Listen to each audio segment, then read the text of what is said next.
Hey everyone, welcome back to the channel. Thanks for tuning in for another episode. Not too long ago, I did a video on offshore fishing where I gave you my must-have baits, the baits that I always have tied on when fishing offshore. And I got a lot of positive feedback on that video, and I got a lot of questions from viewers wanting to know in other situations what my go-to baits are.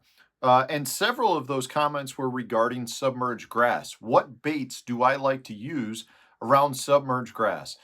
Now, I got to tell you, this was a hard one for me because living up here in Wisconsin, we've got a ton of natural lakes. I love fishing grass. Grass is everywhere. It's kind of like Florida in that all the lakes in Florida pretty much have grass. We just don't have as thick of grass and like as big of thickness of grass, meaning like our cattails here are half the size of the cattails down there.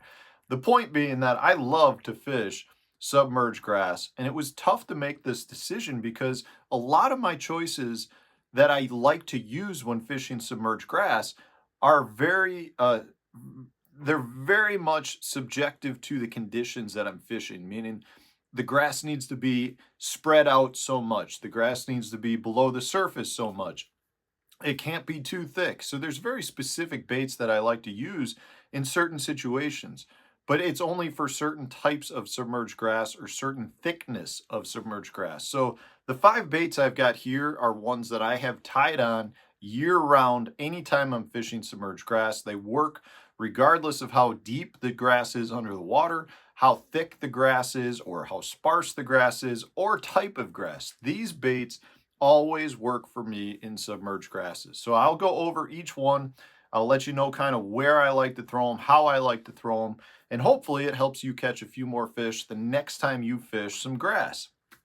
All right, so the first one that I want to talk about here is one of my all-time favorite baits. I don't think this is going to surprise anybody. This is just a Dirty Jigs swim jig.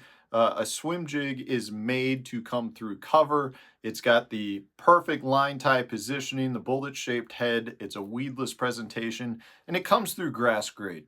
So for me, a swim jig excels as a search bait. So if you have large, expansive areas of grass, a swim jig is one of those baits I can put on, cover a ton of water, and determine where those fish are at.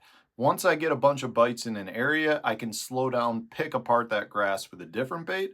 But a swim jig is one of your best grass fishing search baits. Now you can throw a bunch of different trailers on it. Depending on the conditions, I might choose different trailers. A good one to go with is just going to be some sort of boot tail swim bait. It adds a lot of rocking motion in your baits, and it's streamlined enough to come through grass. This is a Berkeley grass pig, which is a great, very durable boot tail swim bait that holds up great as a trailer.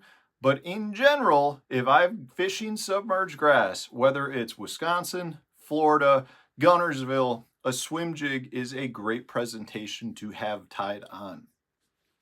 Next up, similar to that, is going to be just a Texas rigged swim bait. Now again, the swim bait choices can vary. This is just the grass pig, the same grass pig I have here, just cut down a little bit. But I love to throw a Texas rigged swim bait with an unpegged bullet weight.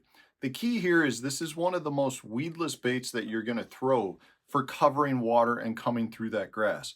You can use other softer swim baits, like a Kitech works great. I just want to point out that a Kitech is extremely soft and that the grass itself can pull that bait back. It can rip it up. You'll go through a bunch if you're fishing relatively heavy grass. Whereas if you're throwing a boot tail swim bait like the grass pig or a Reaction Innovation skinny dipper, those are bulkier, tougher plastics, and they like to come through the grass better.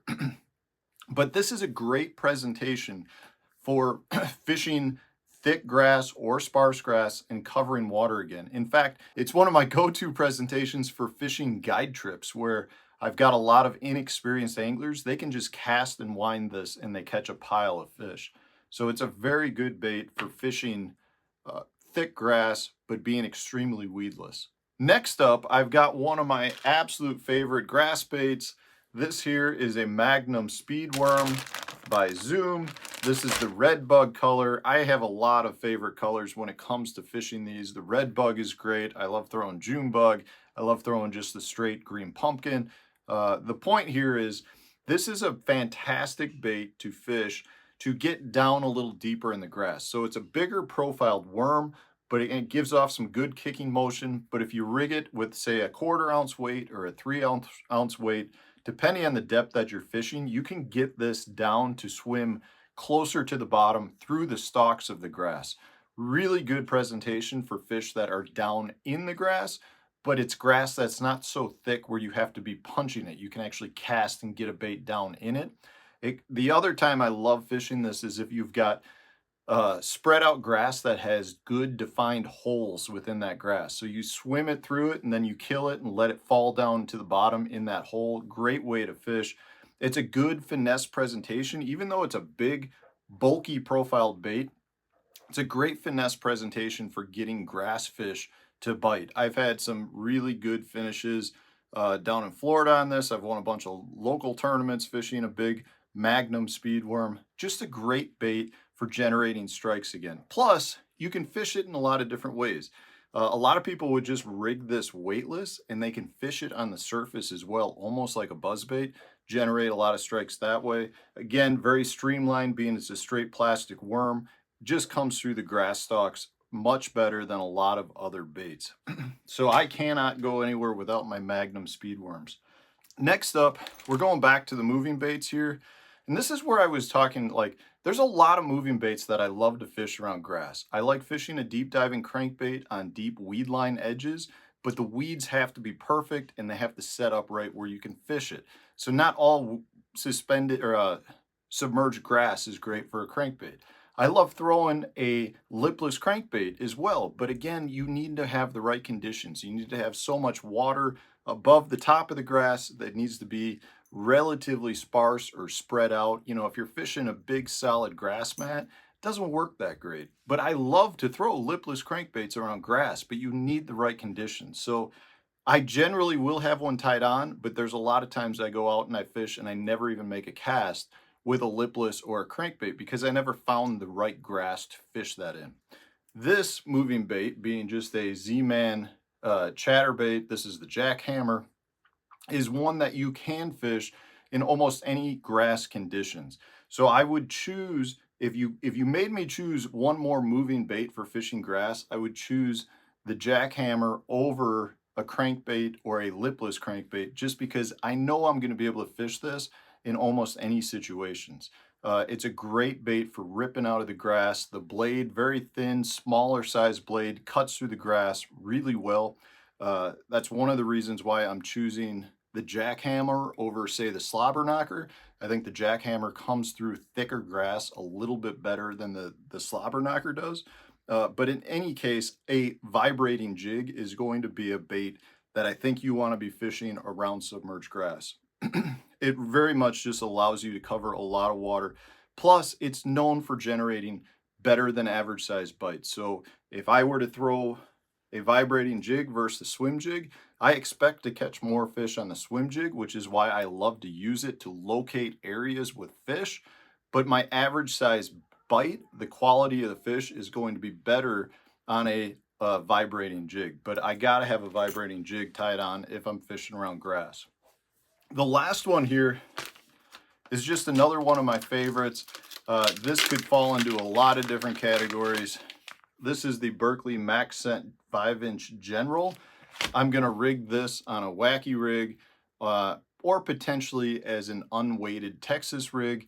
And I'm going to fish this in any of the holes that I find throughout the grass. So it could be I'm dragging it through sparser grass, or it could be I've got solid mats of grass that have, you know, very small holes to big holes, and I'm just making one single cast, land in the hole, let it go to the bottom, you know, basically keep it in the hole for a little bit, reel it in, throw to the next hole. But a wacky rigged or an unweighted Texas rigged stick worm like this General is an absolute must for me anytime I'm fishing grass. Again, it's a bait and a presentation that works across the country.